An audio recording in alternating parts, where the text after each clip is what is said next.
today's video, I'm going to show you guys my riding gear and explain to you why I feel it's essential to having both a safe and a comfortable ride. Let's get into it.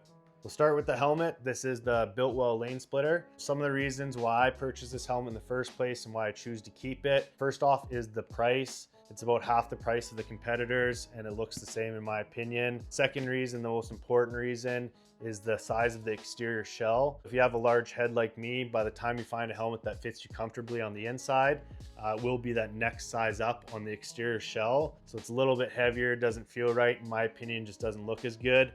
So when trying helmets on, I found that this one had the slimmer, better looking exterior.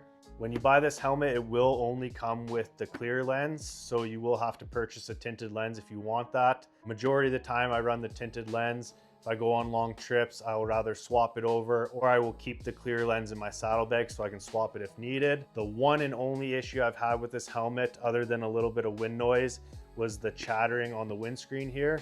So what I did on the locking tab is I just put two little O-rings there just to snug it up. Ever since then, no noise, it's been awesome. You can remove the cheek pads, both for cleaning and if you're trying to find that perfect fit, you can buy cheek pads that are rather bigger or smaller and get it dialed in. Overall, it's a comfortable helmet. As far as wind noise goes, there's helmets that are quieter, there's helmets that are worse, like the Simpson helmet is way louder than this. But overall, like I said, best bang for your buck in my opinion. You will see that I'm running a headset here. This is the Lexan G16. At first, I just bought it for listening to music and taking and making phone calls. After using it for a while, I realized that it's more than just listening to music and taking phone calls. It's actually good for safety of you and other riders. You can warn riders and they can warn you of any potholes, any gravel, swerving cars, anything like that, or just simply saying, hey guys, we're taking the next exit up here. I know riders have been riding for years without them with no issues, but in my opinion, it's a must-have. Like I said, this is the Lexan, you have the Cardos, you have the Sennas, lots of brands out here. This is about 3 or 4 years old now, so there's newer technology available. So just take a look depending on your budget and your needs. Find the headset that works for you. Up next, we have the riding vest. I don't always ride with the vest, but on windy days, long rides, it is nice to have. It looks pretty badass too. This one in particular is the Thrash and Supply Kanan. So you have the leather on top there, and then you have the denim down low. Tons of pockets there on the front and each side. The inside, again, you have a pocket on both sides. I'm told you can keep a pistol in these pockets. I'm from Canada, so unfortunately I wouldn't know anything about that. Very good quality leather, very good quality stitching. Speaking of stitching, you have the very cool lightning bolt stitch on the inside. Looks pretty rad there. You do have button and zipper, so you can button it or zip it.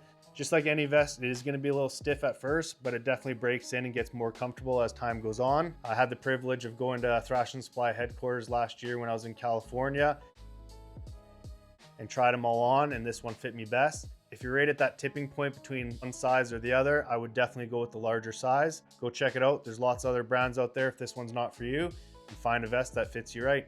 My current riding gloves are the Thrash Supply Moto Style gloves in camouflage. I prefer Moto Style gloves just because I grew up riding dirt bikes and I do stunt ride, so I like a nice thin glove. These ones very comfortable, very durable. They have the wrist strap here, so you have a nice fit around the wrist, and you can use your cell phone with the fingertips on this one, which I prefer. It's a nice added feature. I do also use another set of gloves from the company Odin MFG here in Canada. The cool feature these gloves have that the Thrash and Supply gloves don't have is a little magnet. So when you're not riding, you can toss your gloves on your tank, which is pretty cool. Riding gloves are kind of a personal preference, so just find a pair of gloves that fit you. So not everyday riding gear, but essential when you get caught in a rainstorm on a long ride. This is the Battle Series by Odin MFG here in Canada. I chose to get the jacket and the matching pants. It is full waterproof on the inside. There's a special liner, windproof as well. Tons of pockets, tons of adjustability on the hood, the waistband, reflective material so they can see at nighttime. The pants here, again, full adjustability at the waist and on the bottom cuff so you can wrap them tight around your boots. More reflective material so people can see you from a distance. Special high quality zipper so no water gets in there filling up all your stuff with moisture. On the back here, you do have a special grippy pad so you're not sliding around on your wet seat. Very comfortable, very durable, high quality stuff. If you don't get Odin MFG, that's fine, but I definitely suggest getting some rain gear. Nothing's worse than getting caught in a rainstorm when you're riding long distances, and then all your stuff is covered in water. So get yourself some good rain gear.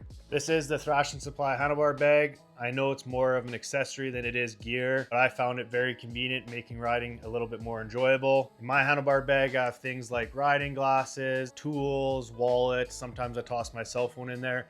It's nice having it right up front, right at the handlebars. You can grab stuff out whenever you need. There are some pretty cool straps. So you strap to your bars.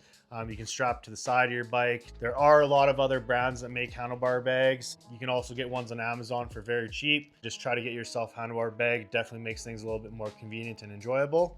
When it comes to riding shoes, most of the time I'm wearing a pair of black Vans or whatever shoes I have on at the time. I understand there are some safety benefits to wearing boots. I do appreciate that. If that's what you want to wear, that's absolutely fine. When it comes to stunt riding or just riding day to day, I prefer personally wearing a pair of shoes. If I go on long trips or something, maybe I'll wear a pair of boots. I do have some that I occasionally wear, but day to day, definitely just rocking the Vans. Last but not least, we have the Leather Pro quick detach saddlebags. In my opinion, these are an absolute must. I know it's more of an accessory than it is riding gear, but whether you're riding long road trips or you're just a day-to-day saddlebag user, I would definitely look into these and get yourself a pair. You have two holes here. They line up on the pins that you install that come with the saddlebags.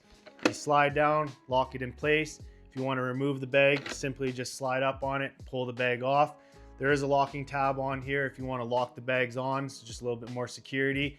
And the new versions actually come with a key lock, so no one can remove the bag without the key. Very durable. You have plastic on this side. On the bottom, you have some metal, so it protects it from rocks and heat on the exhaust side. Vinyl material on the outside here. Very strong zippers. Tons of storage. It actually has a zipper halfway in the middle, so instantly you can double the capacity of these bags. It's very impressive how much stuff you can hold in here. Not a necessity, but if you are looking for saddlebags, I would definitely take a look at the Leather Pros. That's it for today's video. Thank you very much for watching.